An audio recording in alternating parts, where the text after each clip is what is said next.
Nueva modalidad que están empezando a aplicar en Nueva York, una nueva modalidad electoral. Me llamó bastante la atención, yo no sabía que había ya nuevas formas de poder elegir a distintos candidatos.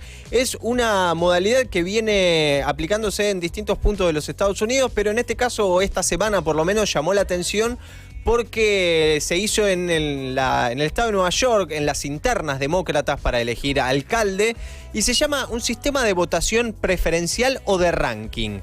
Es importante, o por lo menos es más cómodo y más aclaratorio que vean las imágenes para entender un poco la dinámica de cómo funciona esto, porque es un método que incluso algunos dicen que puede empezar a erradicar la polaridad que existe en las elecciones y en la sociedad en cuanto a lo político. ¿Por qué?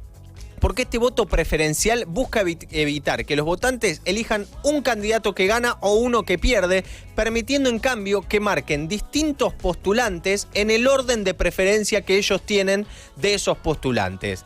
Entonces, la cosa funciona así. Vos recibís una boleta como la que veíamos recién. Tiene, por ejemplo, 5 candidatos, que era el caso de los Estados Unidos, de esta elección en Nueva York.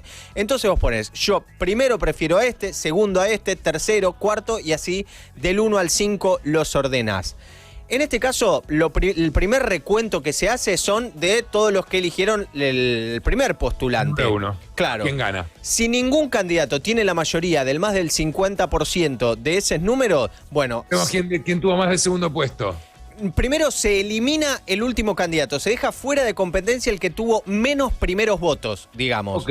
Y los que se quedan fuera de ese ranking, esos votos, que obviamente tienen un primero, pero también tienen un segundo, se empiezan a repartir el segundo voto que hicieron todos esos. ¿Se entiende? Si yo voté en primera instancia por Rodrigo, por ejemplo, pero Rodrigo se quedó afuera porque fue el que menos votos obtuvo en el primer puesto, bueno, al que voté segundo, que puede ser a Manu, ese me empieza a contabilizar y se suma al resto. Entonces así se va haciendo como una especie de un colador de votaciones hasta que alguien... No, está bastante bien, hasta que alguien llega a conseguir el 50% más uno. Y de esta manera, algunos lo llaman como una segunda vuelta instantánea, por decirlo de alguna manera, porque ya suponés quién va a votar la persona en segunda, tercera o cuarta instancia, lo que lo hace bastante más amplio, sobre todo en la cantidad de votar y sobre todo porque da muchísimas más chances a otras personas. Por ahí hay alguien que no fue votado en gran cantidad en una primera instancia, pero sí fue votado más del 50% en una segunda instancia y termina siendo el ganador, lo cual da un indicio de que hay mayor cantidad de gente que igualmente lo prefiere por encima del otro porque ya había sido descartado su primera opción que había sido poco votada. Obviamente, como decía, este sistema ya fue usado en otras ciudades, en San Francisco, en Alaska también para elecciones federales, pero lo que dicen, como te decía, que esto puede ayudar a que baje la polarización.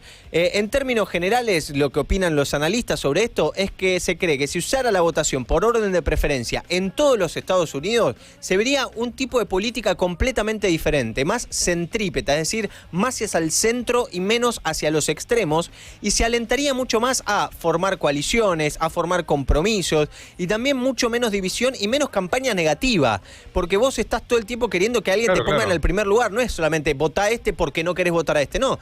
Si lo pones en el orden también va a influir muchísimo.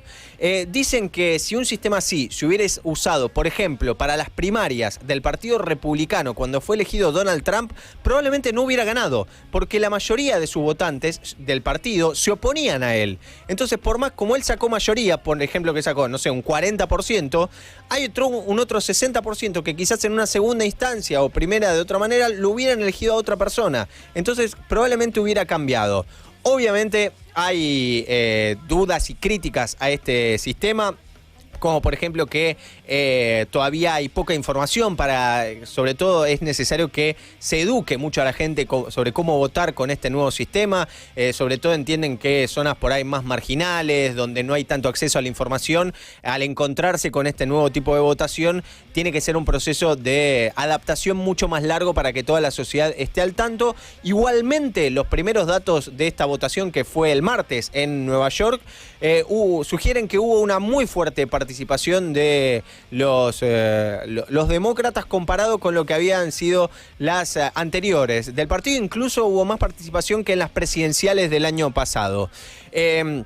También algunos dicen que esto es muy difícil que se expanda a nivel nacional en todos los Estados Unidos por lo menos, pero dicen que si en más estados lo empiezan a aplicar puede verse como una opción viable. De hecho, distintos tipos de votación preferencial, con algunas características más, características menos, se usan a nivel nacional en países como Irlanda o Australia y también en República Dominicana o en Perú para conformar sus congresos. Así que esto es algo que ya está extendido en distintas partes del mundo. Quienes se oponen a este sistema dicen que, lógicamente, pueden volverse menos predecibles las elecciones. Imagínate que si ya fallan las encuestas cuando hay solamente 2 candidatos y que tenés que votar solamente por uno de ellos, imagínate con un sistema así. Y obviamente lo que también dicen es que tarda muchísimo más el recuento. Todavía en el estado de Nueva York no se terminó de contabilizar porque de alguna manera tenés que contar casi hasta 5 veces si no se empieza a conseguir la mayoría absoluta. Así que un sistema que está teniendo más ventajas que desventajas según lo que analizan y sobre todo para empezar a aplicarlo en sociedades tan polarizadas como los Estados Unidos y lógicamente como está ocurriendo en toda América Latina.